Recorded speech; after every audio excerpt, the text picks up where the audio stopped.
Bonjour à tous, j'ai le plaisir d'accueillir ce matin Claude Janvier. Claude Janvier, vous êtes l'auteur de L'État profond français, Où, comment, pourquoi, aux éditions K Éditions, ici entre mes mains. Bonjour Claude. Bonjour et merci de m'inviter. Je rectifie juste un petit quelque chose. Je suis co-auteur de ce livre. Je ne suis pas uniquement l'auteur puisque je l'ai co-écrit avec mon ami François Lagarde. Exactement, François Lagarde, qui a quel profil d'ailleurs? Ben, il est diplômé d'études de commerce et il aime bien fouiner, et écrire et enquêter. Voilà, en gros, pour faire court. D'accord. Alors, c'est un vrai plaisir de t'avoir en interview, Claude, ce matin sur France Liberté. On va passer dans le vif du sujet, parce que j'ai un certain nombre de questions à te poser, évidemment. Je voulais savoir un petit peu ce qui a tiré mon attention, notamment, mais pour commencer, c'est tu parles de Bercy et de centre névralgique du pouvoir. Alors, Bercy, évidemment, on sait que c'est l'organe de l'État qui gère les finances, mais qu'est-ce que tu peux nous dire par rapport à Bercy et qu'est-ce que les auditeurs, surtout, doivent retenir de ce qui se passe dans les coulisses à Bercy? Bah déjà, ce qu'il faut retenir quand même d'un ministère de l'économie et des finances, c'est d'un ministère du budget, c'est que quand même l'argent étant quand même le centre, le point névralgique en fait de la puissance du pouvoir et c'est quand même la puissance numéro un, c'est l'argent. Donc la France est un pays riche, enfin presque, je suis presque tenté de dire était, parce qu'aujourd'hui on est en pleine déliquescence, mais la France est un pays riche, riche en agriculture, une agriculture totalement diversifiée, riche en économie, riche en industrie, que tout cela tombe, mais bon. Donc, étant un pays riche, il y a beaucoup d'argent en circulation, et qui dit beaucoup d'argent en circulation dit beaucoup de convoitises. Donc Bercy, c'est vrai que c'est le centre névralgique du pouvoir de l'État français, puisque c'est là quand même où l'argent passe, entre et ressort.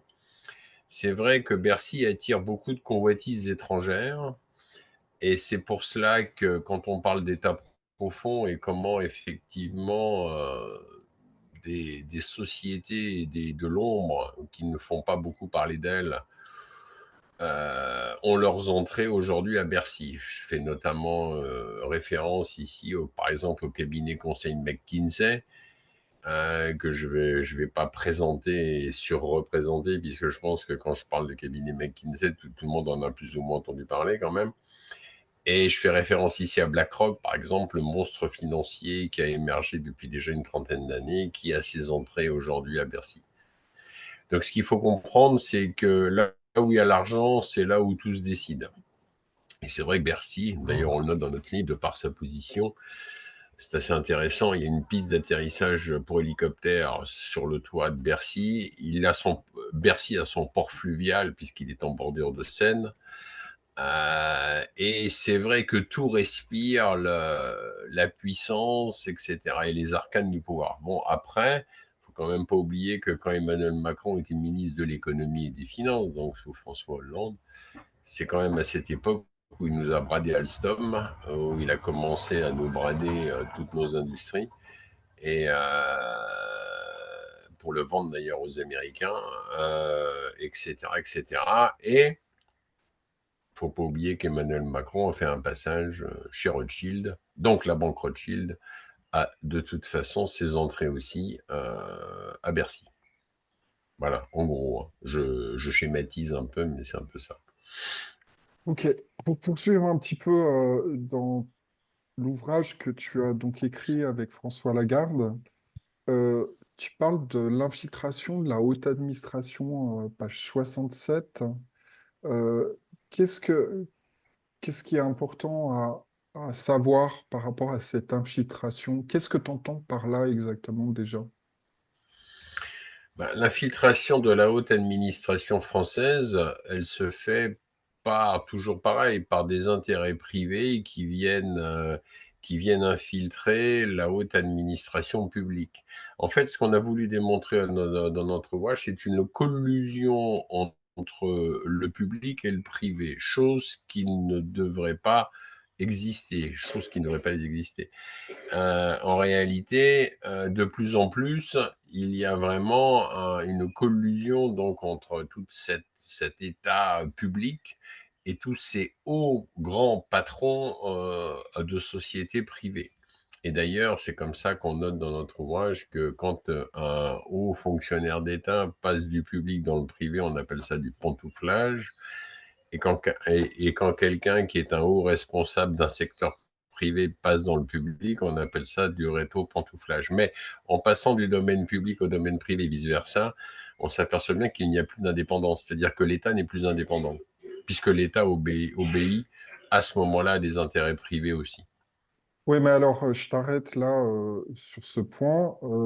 Je dirais que c'est quand même inquiétant parce que tu parles de pantouflage, mais c'est plus que ça. On parle de conflit d'intérêts. C'est-à-dire que c'est des gens qui passent du privé à l'État, de l'État au privé. C'est complètement incestueux, cette situation.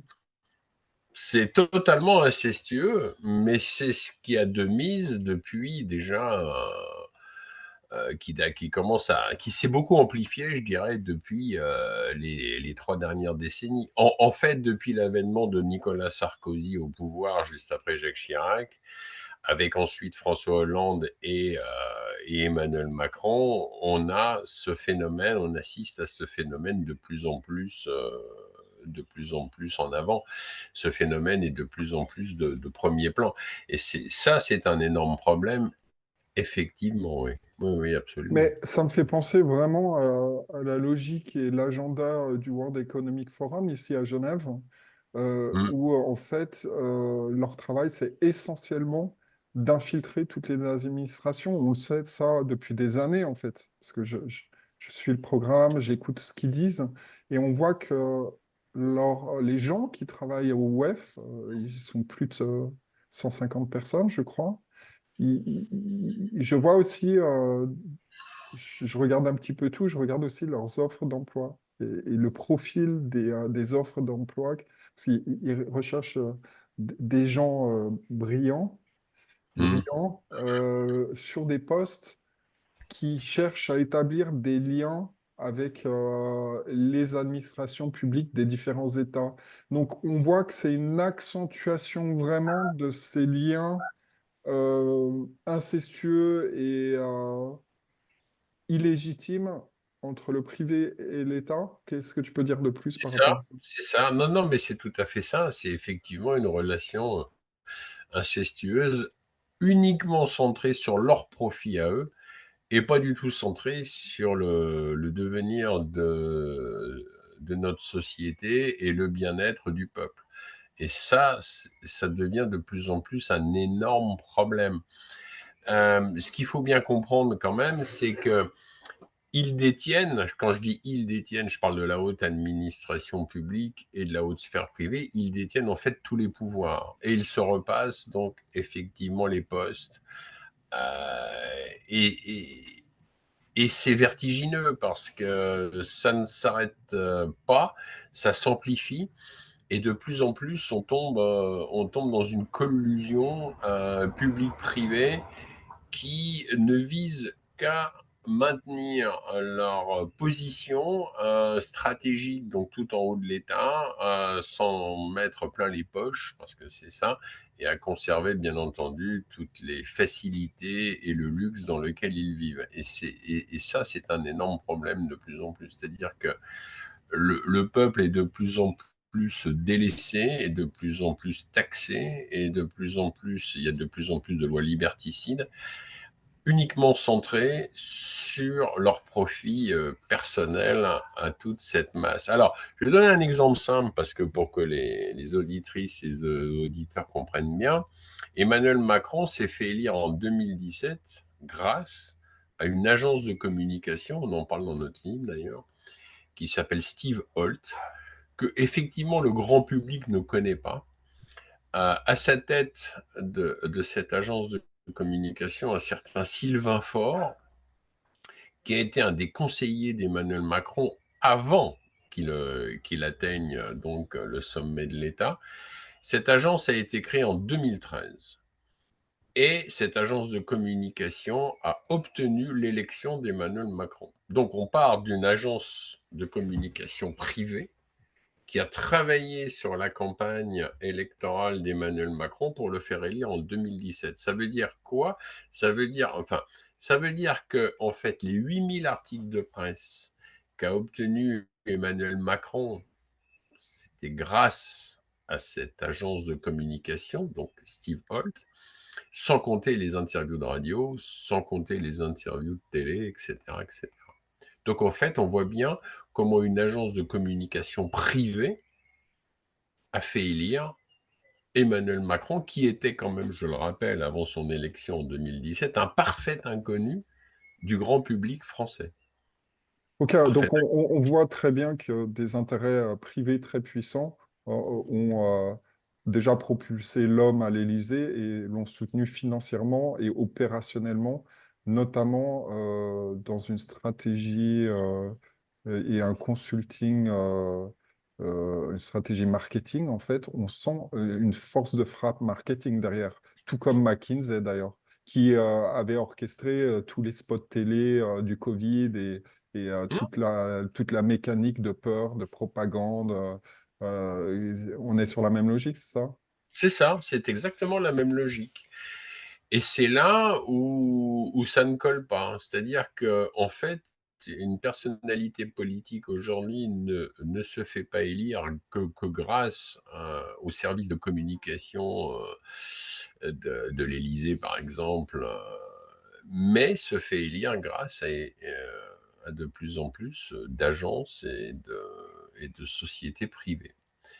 Donc, ce qui veut bien dire qu'il y a conflit d'intérêts, comme vous le soulignez tout à l'heure, il y a conflit d'intérêts, il y a relation incestueuse, c'est-à-dire on est toujours dans malheureusement ces cas de figure, quoi. Ça ne s'arrête jamais. Alors après, on prend un exemple aussi dans notre livre d'un haut fonctionnaire d'État. Et là, c'était un exemple pour montrer quand même au grand public comment un haut fonctionnaire d'État peut-il occuper 25 postes à la fois.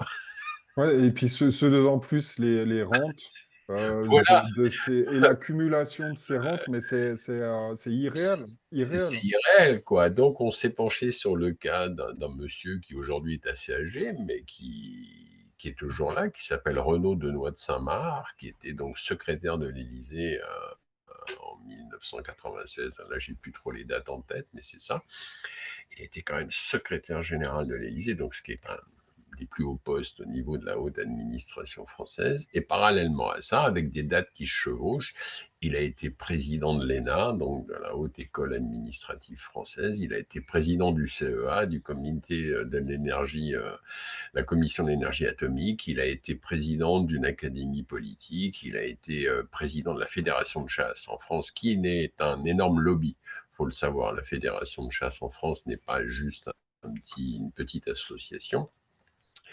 Et il a même été aussi président pendant 2 ans ou 3 ans, je crois, du Club du siècle. Le fameux Club du siècle, qui est un club quand même secret discret, franco-français, où là, c'est un club où là, tout se décide avec l'Institut Montaigne. D'ailleurs, il y a 2 grands clubs en France, club discret secret, où tout se décide. Donc on voit bien, et la question qu'on s'est posée avec François Lagarde, c'est comment une personne aussi brillante soit-elle, aussi intelligente soit-elle, hein, je ne fais pas faire insulte effectivement à son intelligence, mais comment une personne peut arriver à tenir efficacement une vingtaine de postes à la fois? Ce n'est pas possible, ce n'est juste pas possible. On peut tenir un poste, 2 postes, 3 postes si on est bien secondé.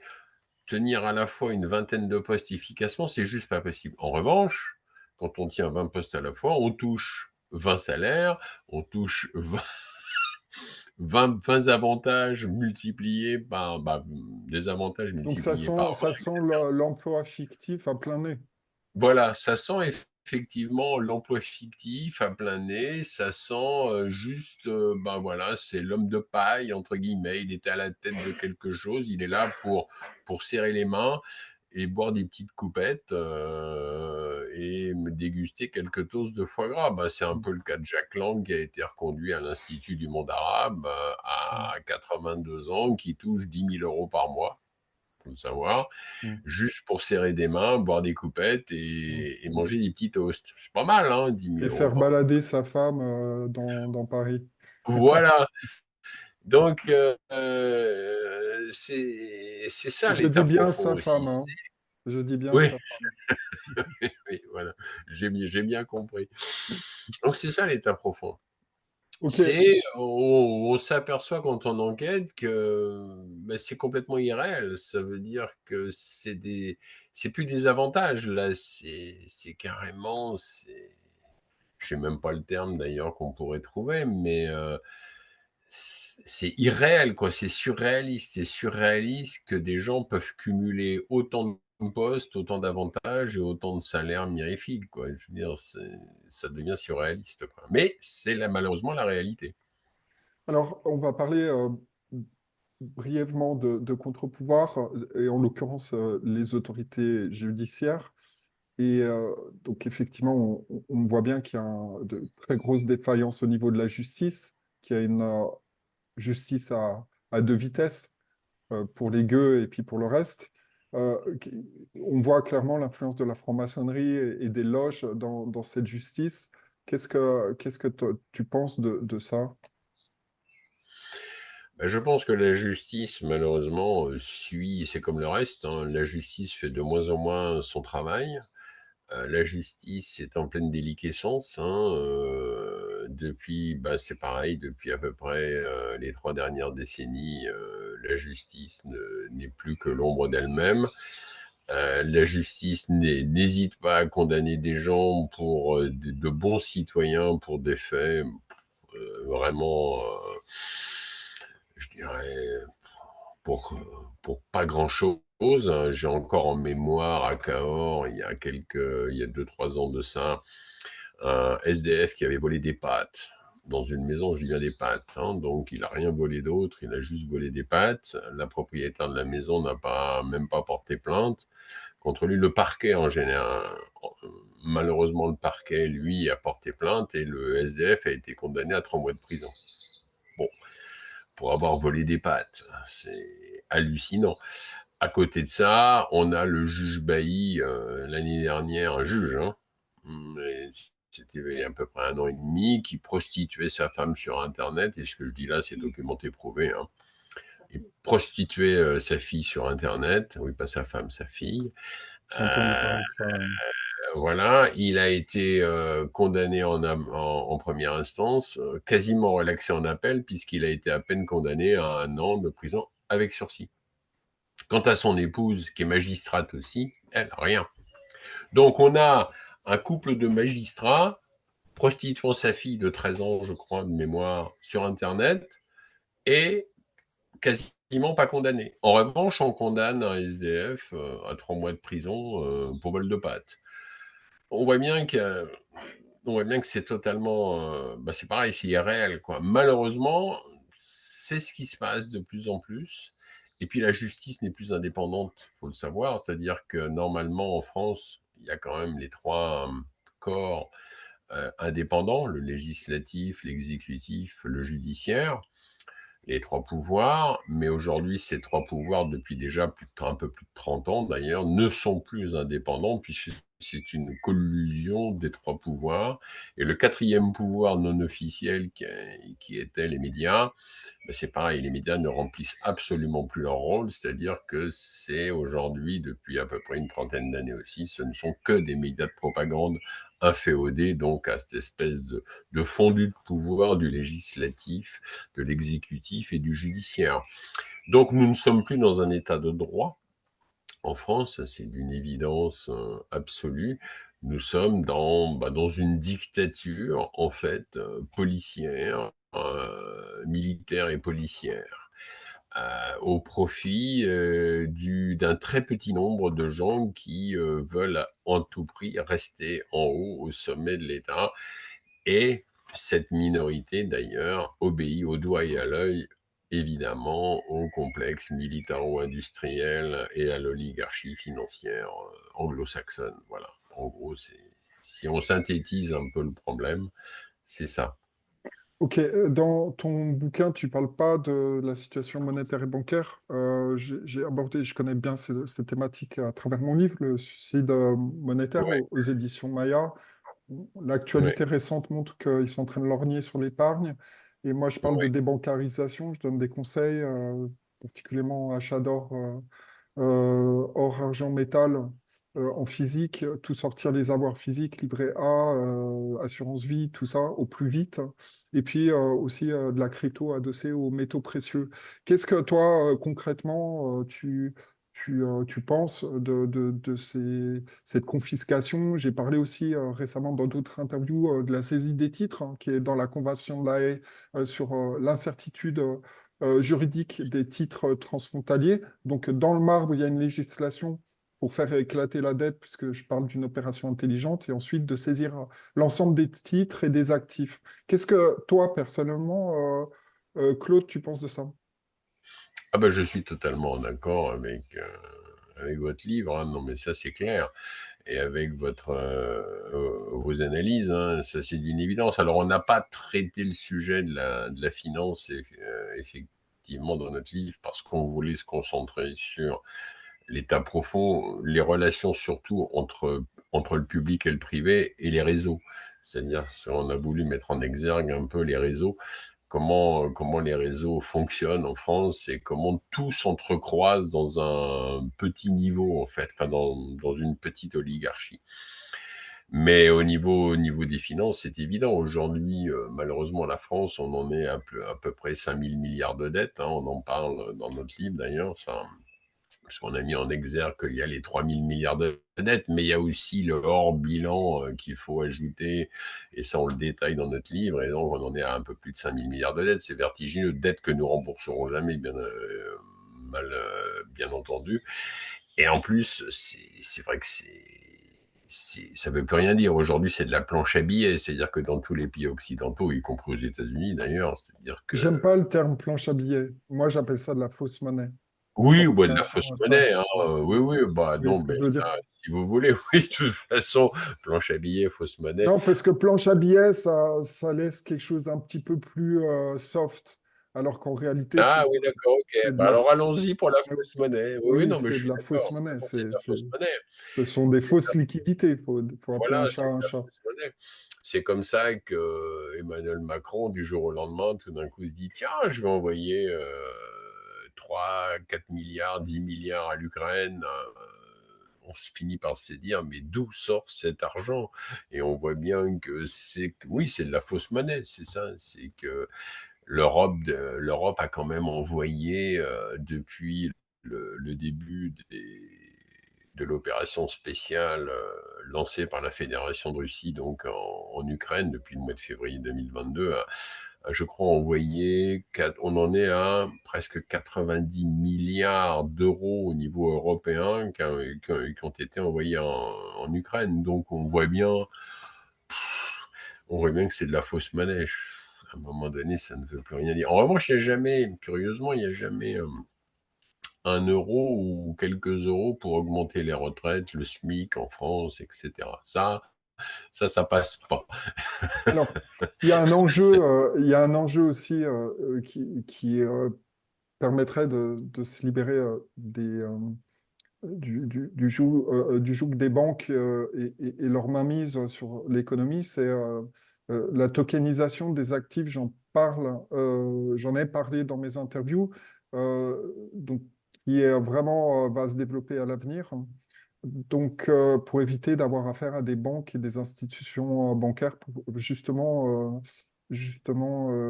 limiter les frais de transaction et de mettre en contact directement un investisseur ou un privé avec un propriétaire. Est-ce que vous êtes au courant? Est-ce que vous êtes familier avec les cryptos? Est-ce que vous vous intéressez au sujet ou pas du tout? Alors, familier, c'est peut-être un bien grand mot. Je Est-ce que vous connais, avez des cryptos, Claude Janvier? oui, j'en ai un peu, oui, Ah, qu'est-ce que vous avez, grossièrement? Un peu de j'ai Bitcoin? quelques j'ai quelques bitcoins, pas beaucoup, Oui, enfin fragments de bitcoin, hein, oui, mais oui. j'aurais aimé avoir des bitcoins entiers, ça m'aurait arrangé, mais bon, j'ai quelques fragments de bitcoin, j'ai Oui. quelques, un peu, mais quelques-uns, hein, pas Mm, énormes. J'ai un peu d'Ethereum aussi, mm, un peu de Litecoin et je sais plus, et j'ai quelques petites cryptos, le Dogecoin, Theta Fuel, enfin et cetera. Mais c'est pas des grosses sommes. Je m'étais amusé à en acheter quelques-unes comme ça sur des plateformes, puis que j'ai toujours en fait. Alors ça monte, ça descend, ça fluctue au mais fil des. vous êtes un spéculateur, alors, Claude Janvier? Non, pas du tout. Non, non, non, je suis pas un spéculateur. Je voulais voir à l'époque qu'est-ce que ça pouvait donner. À un moment donné, c'est monté. Bon, ça m'a permis d'acheter deux, trois trucs.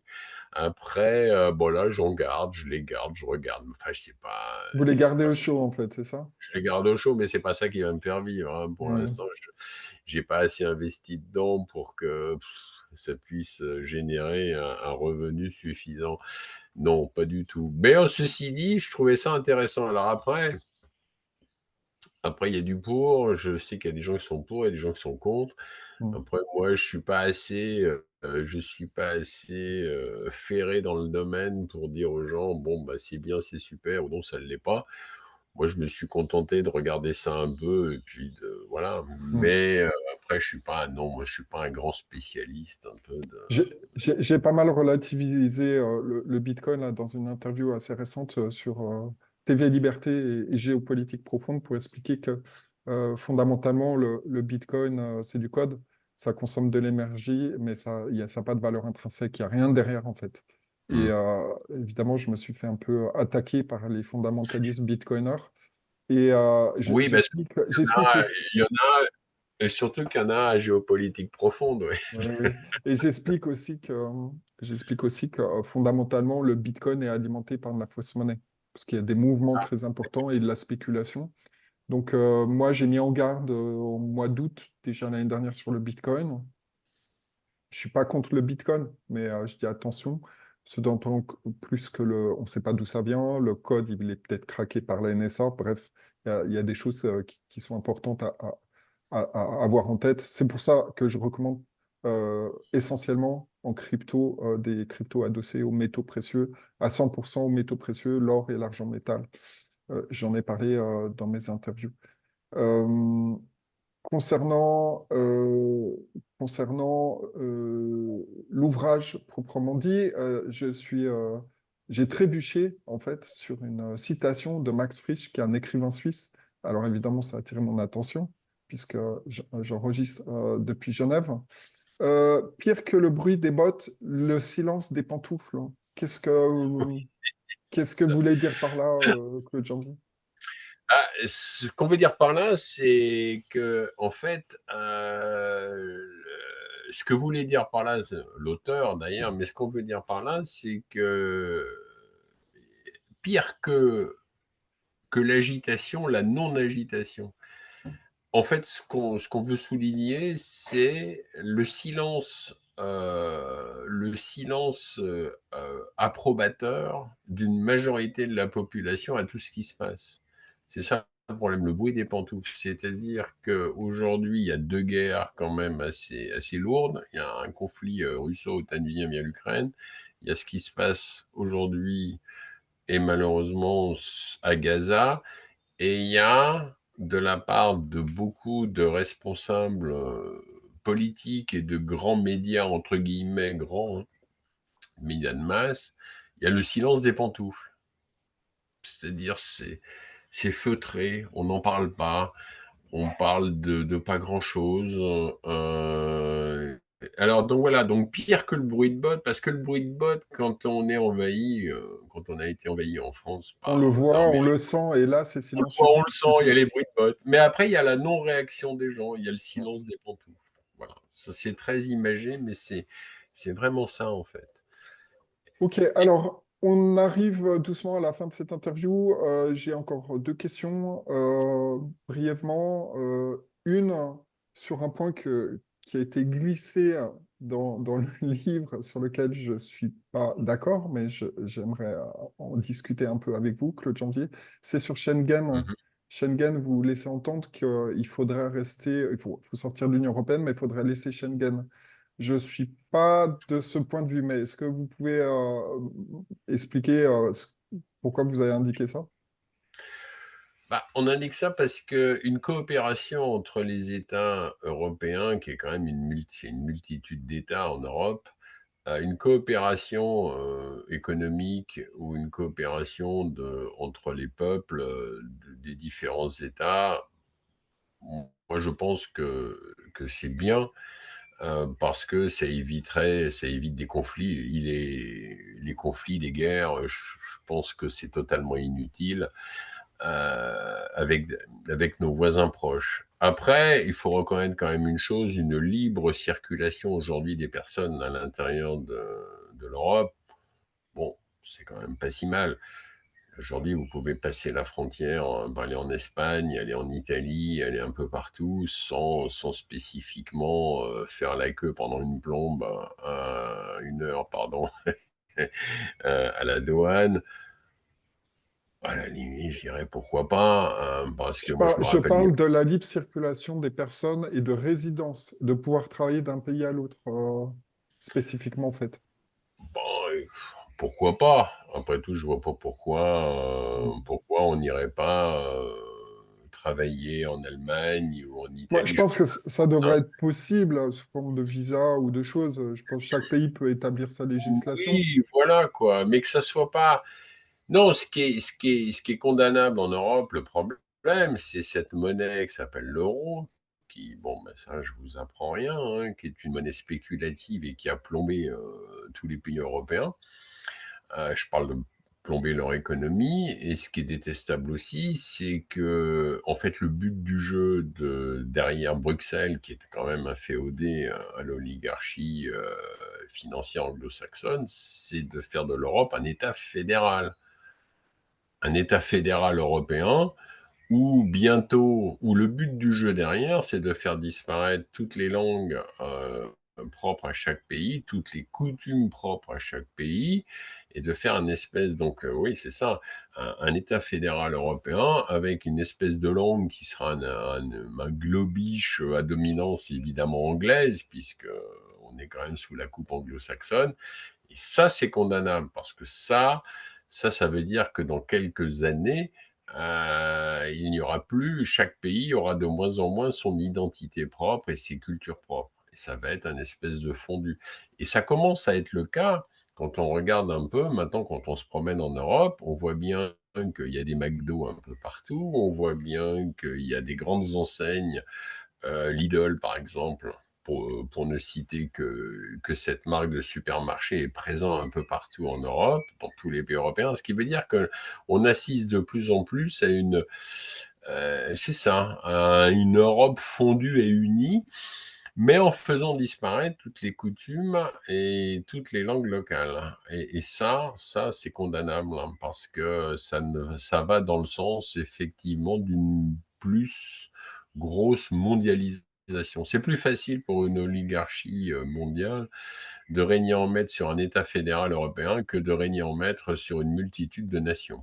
J'aimerais juste revenir sur Schengen, parce que c'est un point pour moi que je considère important, et d'un point de vue économique, bien sûr. Comment peut-on justifier aux Français, bon, déjà, de rester dans l'Union européenne, qui est une organisation de plus en plus mafieuse et nazie en réalité, si on y regarde de plus près. Le nazisme n'a jamais disparu. Ce n'est qu'une résurgence, surtout quand on voit ce qu'ils font, des gens qui sont absolument pas élus, qui sont totalement hors de contrôle. Mais comment peut-on justifier auprès des Français de maintenir les accords de Schengen alors qu'il y a des millions de chômeurs en France? Comment se fait-il qu'on accepterait que des Polonais ou des Hongrois viennent travailler en France alors qu'il y a plusieurs millions de chômeurs en France? Je veux dire, ça tient pas la route. Ah mais non, mais ça tient pas la route, ça je suis entièrement d'accord, mais ça ne tient pas la route parce que c'est voulu aussi pour pilonner de plus en plus donc l'économie française, entre autres. Mais le fait qu'il y ait des Polonais, des Roumains qui viennent travailler en France, c'est pas nouveau. Moi, je me Oui, rappelle mais très bien. c'est quand même ce que Oui, non, c'est ce que mais vous recommandez dans le livre. Vous dites que il faudrait oui, mais maintenir les accords de Schengen. C'est non, mais pas. on l'a pas, on l'a peut-être, et c'est vrai que c'est peut-être un peu dommage, on l'a peut-être pas expliqué tout à fait ce qu'on voulait dire. C'est-à-dire que moi qui ai des Polonais ou des Roumains qui viennent travailler en France, je dirais presque pourquoi pas, à condition qu'ils soient payés de la même façon qu'un ouvrier français, ce qui n'est pas le cas. Ça veut dire qu'il y a 30 ans en arrière, on voyait bien qu'il y avait des Polonais, des Roumains qui venaient travailler. Moi, à l'époque, on habitait en province. Hein, et je voyais bien qu'il y avait des entreprises qui les faisaient venir, françaises, hein, qui les faisaient venir pour travailler en France, moins payé qu'un ouvrier français, c'est-à-dire payé bien moins que le SMIC français, mais ils arrivaient, je parle des entreprises, ils arrivaient à faire coller ça dans la légalité la plus totale, et chose qui était déjà aberrante en soi. Et les Polonais acceptaient, puisque par rapport à ce qu'ils gagnaient en Pologne, ils étaient de toute façon gagnants en venant trimer en France, sous-payés par rapport à un ouvrier français. Donc ça, c'est condamnable. Alors ça, c'est vrai que on l'a peut-être, et malheureusement pas développé. Hmm. Mais On aurait. je pense on a un point de divergence. En fait, pour moi, c'est pas une question de salaire qui soit mieux, qui soit payé la même chose que les autres. C'est pas ça. C'est que le rôle d'un pays, c'est d'abord de donner du travail à ses ressortissants. En Suisse, par exemple, ça a toujours été le cas jusqu'en 2004, suite aux accords bilatéraux, où les Européens ont pu travailler en Suisse. Mais avant 2004, les employeurs devaient justifier sur le marché indigène qu'ils n'avaient pas trouvé les compétences nécessaires. Et c'est pour ça que sur ce point, je pense que c'est essentiel que le rôle d'un État, c'est avant tout donner du travail à ses ressortissants. Donc, moi, je suis contre la poursuite des accords de Schengen et que le rôle de l'État, c'est d'abord de donner du travail aux Français. Et si des employeurs n'arrivent pas à trouver des compétences particulières sur le marché français, des compétences très spécifiques, très pointues, à ce moment-là, ils peuvent avoir des visas. C'est ce qui se passe en Suisse pour les non-européens. Les non-européens qui viennent travailler en Suisse, c'est des perles, c'est des gens qui sont hyper spécialisés, etc. Mais là, fondamentalement, je pense qu'on a une divergence importante sur le fait que ce n'est pas une question de salaire, c'est une question que du travail doit être d'abord, il doit y avoir une préférence nationale, indigène pour les gens qui travaillent dans le pays, c'est normal. Oui, Les non, non, Français mais payent là, des impôts, etc. Donc là, j'avais un peu de mal sur ce concept. bah, on n'a pas. Oui, enfin, on n'a pas non plus. On n'est Pour pas moi, non c'est plus. pas une question de salaire. C'est pas des questions d'avoir le même salaire. C'est une question de donner du travail aux Français d'abord. Oui, mais vous remarquerez une chose quand même, que si des Polonais venant en France travailler étaient payés la même chose qu'un ouvrier français, eh ben, il n'y en aurait pas qui viendraient travailler. Puisque quel intérêt pour une entreprise française d'embaucher des Polonais si il les paye au même niveau qu'un ouvrier français? Bah, c'est Ben, le SMIC. Non, mais c'est le SMIC. non, mais je veux dire, pourquoi les entreprises françaises, et c'est là où c'est vraiment horrible et condamnable, pourquoi ils font venir de la main-d'œuvre étrangère? Parce qu'ils les sous-payent de Non, façon légale. alors, les sous-payés, j'ai un peu des doutes là-dessus parce qu'il y a un SMIC. Ils ne peuvent pas payer les gens en dessous de SMIC. En revanche, Si, si, si, oui, mais en si. revanche, ce qui doit surtout se passer, Claude, c'est que, en fait, ces gens travaillent au noir. Beaucoup doivent travailler au noir. Ils ne sont pas déclarés. C'est moins sûr parce que moi, je connaissais bien une entreprise un peu quand on était en Dordogne, quand on habitait en Dordogne avec l'eau. Non, non, c'est parce qu'il y a moyen de dévier les lois. Donc, du coup, ils font des contrats. Enfin, c'est pas les mêmes contrats, mais c'est un peu. Il y a Ouais, toujours moyen ça peut pour. être oui, oui, il peut y avoir des CDD ou des choses comme ça, Voilà, mais non, mais mais le problème, c'est assez insidieux. Mais en tout cas, force est de constater que si un étranger venant en France était payé de la même façon qu'un ouvrier français, ben, quel intérêt de faire venir des étrangers en France? Ben non, on n'en ferait pas venir. Mm. En réalité, l'État en fait venir avec, enfin l'État, les grosses entreprises ou les moyennes entreprises en font venir parce qu'ils les sous-payent. Ouais. Et donc, ils payent moins de charges patronales, et donc c'est tout bénéf pour eux. En fait, c'est qu'une histoire de bénéfices et de Ouais. business. C'est Mais il y toujours. a souvent Enfin, des gens, il y a souvent des gens qui disent, et là c'est une erreur fondamentale au niveau économique, c'est de dire que, soi-disant, on ferait venir des travailleurs étrangers parce qu'ils veulent pas faire le travail. Les Français ne veulent pas faire certains travaux. C'est totalement faux. En fait, la logique, elle est complètement. salariale. C'est-à-dire que les Français ne veulent pas faire des travaux qui sont pénibles et qui sont très mal payés. Moi, je vais vous donner un exemple, c'est qu'à Genève, quelqu'un qui travaille à la voirie, hein, pour le ramassage des poubelles, etc., c'est quelqu'un qui va gagner environ 6 000 au bas mot. Au bas mot, je dis bien, hein, parce qu'il y a des heures de nuit, des travailler tout le matin, minimum 6 000 euros par mois, d'accord? Est-ce qu'ils ont des problèmes pour trouver du personnel? Certainement pas. Donc, ça veut dire que les Français sont plus disposés à travailler, à faire des travaux pénibles parce qu'ils sont très, très mal payés. Et donc, c'est avant tout un problème monétaire et un problème d'inflation, d'hyperinflation, de fausse monnaie, comme j'en parle Ah non, mais dans... ça, je suis d'accord. C'est vrai que si, mais ça, c'est et malheureusement pas nouveau. C'est dire que tous les travaux pénibles, s'ils étaient beaucoup plus valorisés, donc beaucoup plus payés, il est bien évident qu'il y aurait plus de Il n'y gens aurait pas de qui. problème, les Français, Ah non, mais c'est il n'y vrai. aurait aucun problème, je vous assure, hein. Non, non, mais là, je suis entièrement d'accord. Mais c'est Donc, vrai c'est une quand on. question de pouvoir d'achat, en fait. Et là, c'est pour ça qu'on revient au nerf de la guerre, c'est l'euro, le système de monnaie frauduleuse. On revient toujours à la même, à la cause du problème. Ah non, mais c'est vrai. Mais ce qu'il faut comprendre aussi, et sur ce chapitre, j'avais eu vent d'une affaire avec Chronopost, hein. Chronopost, je ne vais pas présenter, hein, c'est une méga entreprise française. Et il y a 7 ou 8 ans de cela, un scandale a éclaté, et qui s'est découvert d'ailleurs de façon tout à fait fortuite, puisque un des livreurs de Chronopost, ton scooter, a fait tomber un colis dans la Seine. Je ne sais pas comment il s'est débrouillé à l'époque, mais peu importe. Il a plongé pour récupérer le colis et il s'est noyé. Donc l'affaire a éclaté. Et en fait, la société française, enfin, le peuple français a découvert que Chronopost employait des migrants sous-payés.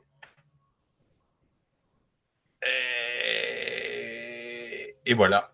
Donc, Chronopost employait des migrants sous-payés, Hmm. travaillant 12 heures par jour, payés à coups de lance-pierre, comme on dit. Et ça s'est découvert parce que un des livreurs, migrant, donc, s'est noyé. Et là, l'affaire a éclaté. Donc, comment une grosse entreprise française comme Chronopost pouvait-elle embaucher des migrants alors qu'il y a des lois quand Bon. même. Ouais, bon, les lois sont plus Non, mais respectées. Il y ça, a aussi ça montre un bien, vrai problème migratoire. ça montre bien le Il y a aussi un vrai problème migratoire. caractère frauduleux, quoi. Je l'avais mentionné dans une interview, c'est qu'ils ouvrent les vannes. Il y a une volonté de faire venir une immigration de masse pour diluer, faire diversion, faire chuter le pouvoir d'achat, créer le chaos. Donc, au niveau migratoire, c'est encore un autre point, mais qui est hyper important, qui est utilisé par l'élite bruxelloise non élue pour créer le chaos. Mais bref. Ça, c'est encore un autre point. On arrive à la fin de cette interview, Claude. J'ai une dernière question à vous poser que j'ai trouvé utile parce que j'avais un petit peu investigué la chose récemment, notamment dans un article de Swissquote. Swissquote, qui est une banque suisse, qui a un magazine et qui parlait de l'ESG. Et l'ESG, donc, c'est les critères environnementaux, sociaux et de gouvernance. Vous en parlez dans votre livre.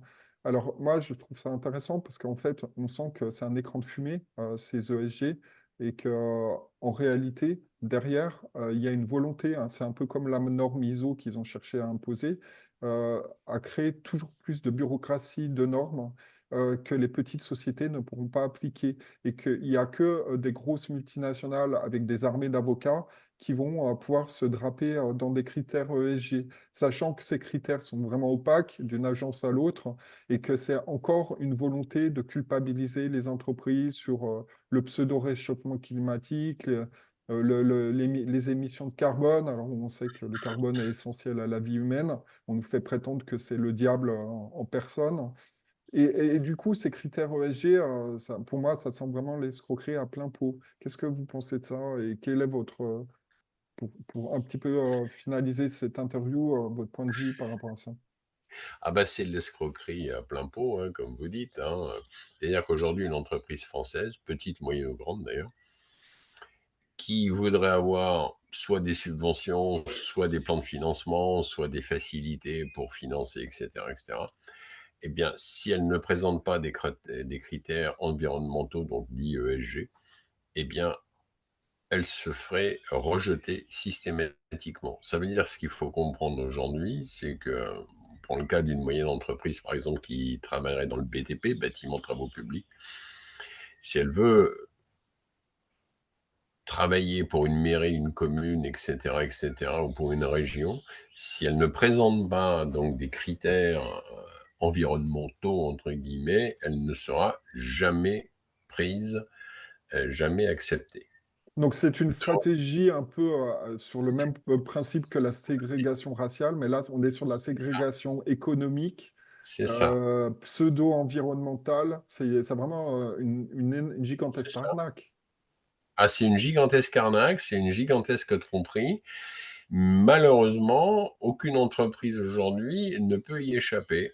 En fait, à condition, si elle peut y échapper, si elle ne demande rien, c'est-à-dire pas de subvention, pas de plan de financement, pas d'appel d'offres, de ne pas déposer d'appel d'offres auprès de mairies ou auprès de communes ou auprès de régions. Voilà. Mais Oh, donc, ce qui peut limiter très vite un marché d'une entreprise va tout dépendre dans quel créneau hmm. elle se présente. Mais voilà. Non, non, c'est vraiment une ségrégation. C'est-à-dire il n'y a pas de choix. Aujourd'hui, il n'y a pas de choix. Alors, Claude Janvier, c'était un plaisir de vous avoir en interview. Juste très brièvement sur la situation actuelle et les législatives. Qu'est-ce que vous anticipez? On sent que Macron va jouer la terre brûlée et certainement pas démissionner. Donc, ça va être le chaos, majorité ou pas du RN. De toute façon, ça sera ingouvernable.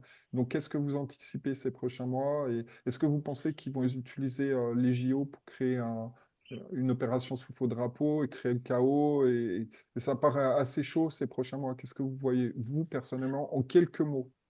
En quelques mots, bah, c'est Oui, difficile en quelques mots. Bah, oui. c'est assez Mais là, chaud, oui. on a dépassé le temps déjà. Bah, en quelques mots, de toute façon, effectivement, si c'est le RN qui gagne, ça va devenir ingouvernable. Si c'est la LFI qui gagne, ça va devenir ingouvernable. Et c'est ce que souhaite Emmanuel Macron, d'ailleurs, parce que il retrouvera le pouvoir. Mm. De toute façon, que ce soit Est-ce le que vous RN, pensez la qu'il peut LFI, déclencher l'article 16 ou pas? ah, il Non, peut mais est-ce que déclencher vous l'article. pensez qu'il va le faire?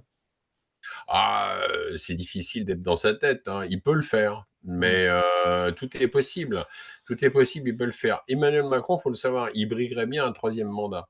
mm, Maintenant, il a eu un revers parce qu'il pensait pas quand même qu'il allait avoir autant de désaveux aux dernières élections européennes. mm. Donc, mais maintenant, effectivement, là, on est dans une...